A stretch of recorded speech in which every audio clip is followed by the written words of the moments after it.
Mesdames et Messieurs les membres du gouvernement, nous nous sommes réunis aujourd'hui à un moment décisif de notre action collective.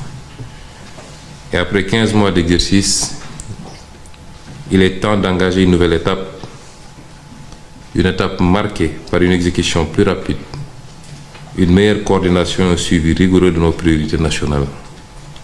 Je tiens d'abord à féliciter chaleureusement le ministre de l'économie, du plan et de la coopération, le ministre des Finances et du Budget, ainsi que tous les acteurs qui ont été impliqués dans la préparation et le vote de la loi de finances rectificative.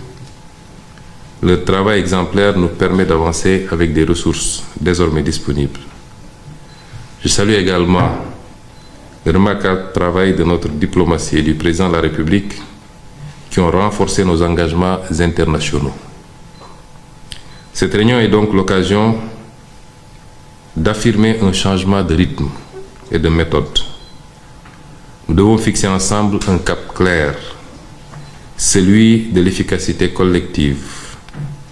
Pour cela, nous allons nous appuyer sur ce qui fonctionne déjà, afin de gagner du temps et d'optimiser notre action. Je voudrais féliciter également M. le ministre d'État chargé du suivi de l'agenda, M. le directeur général du BOX et les consultants qui nous accompagnent pour la qualité du travail qui a été abattu jusqu'à présent et qui a été une fois encore plébiscité lors de cette réunion.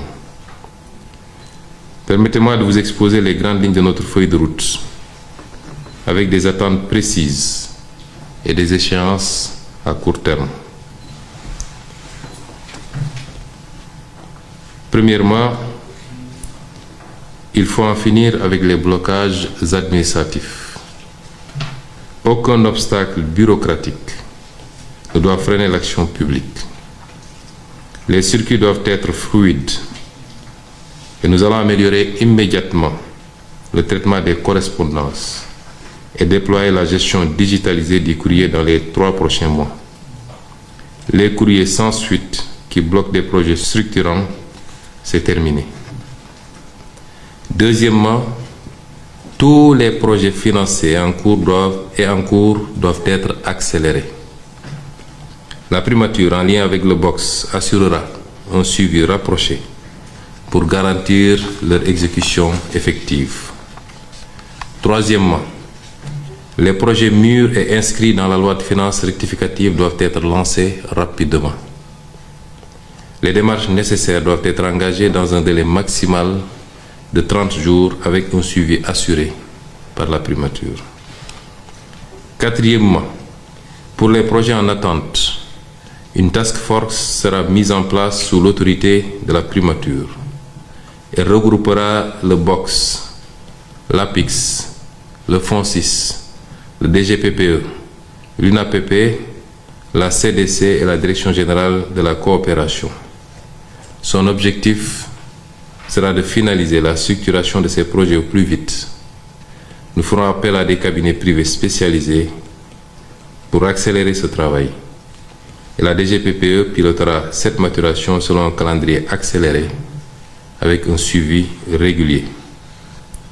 Le ministre d'État auprès du président de la République assurera l'évaluation périodique de ces actions et rendra compte directement à son Excellence, Monsieur le Président de la République.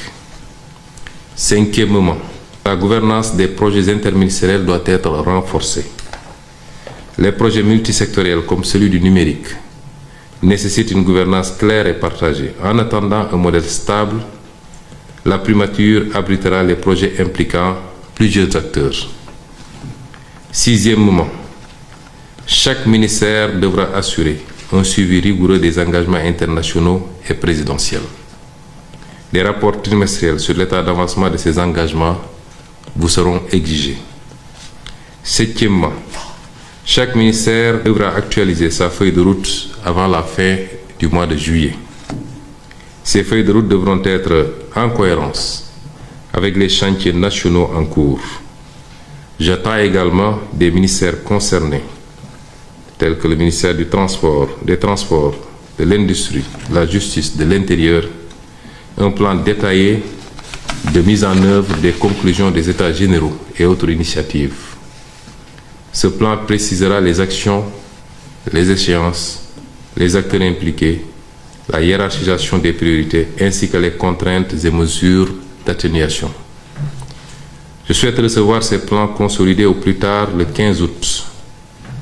La primature vous fournira un canevas à suivre avec le secrétaire général du gouvernement.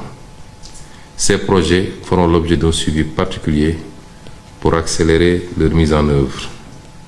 Je tiens aussi à souligner l'importance de la préparation des Jeux olympiques de la jeunesse 2026. Leur organisation doit être rigoureuse et anticipée, car ils représentent un enjeu majeur pour notre pays. Enfin, 8e point, la mobilisation pour le plan de redressement doit être totale. Dans les prochains jours, je présenterai ce plan de redressement d'abord en Conseil des ministres, avant d'en faire une présentation publique qui sera suivie d'une série d'activités pour le vulgariser. Les réformes prioritaires, telles que la simplification administrative, l'emploi, l'attractivité des investissements, doivent être mises en œuvre sans délai.